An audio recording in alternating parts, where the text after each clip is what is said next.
The Ravens, they just barely rallied by the Bears without Lamar Jackson, and Baltimore, of course, splitting its last 4 after that 5-game winning streak. Should the Ravens still be a clear favorite to win this division, Reid?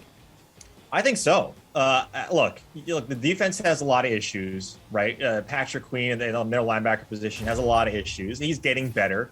But I still look at this team, and if you look at their record, guys, the teams that they've beat, they have a difference maker in Lamar Jackson. And I know we didn't see him last week because he was ill, but they still have a lot of solid players. Marquise Brown not in as well. Latavius Murray does come back. I think that's going to help this team. And I'm not scared.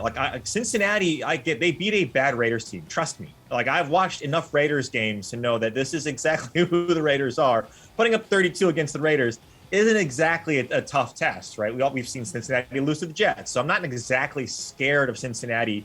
You still have a young team that come down the stretch. It's going to be a little difficult. I give the coaching favorite to a guy like John Harbaugh in every situation. And Lamar Jackson, I still think he's one of the best quarterbacks and a guy who could absolutely change the landscape of any single game.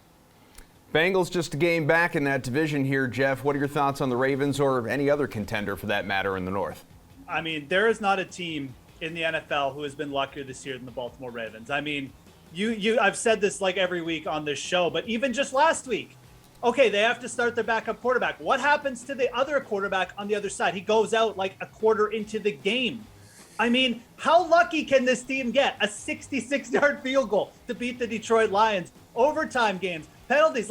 This team could so easily be under 500 in the record right now. I think their comeuppance is coming. They have the Browns twice, the Steelers and the Bengals, the Packers and the Rams in their next 6 games here. The Bengals are so close to being a very, very good team. They've got more efficient on offense. Their defense is solid. It's not really up there with elite. I also think the Browns could go on a late season surge here if Nick Chubb stays healthy. So all things considered, I am definitely fading the Baltimore Ravens as favorites. I think you could even look to the Browns at plus 450 or the Bengals at plus 300. All things considered here, the Ravens have a really tough schedule. I know it's Lamar Jackson. He's still the best player in this division.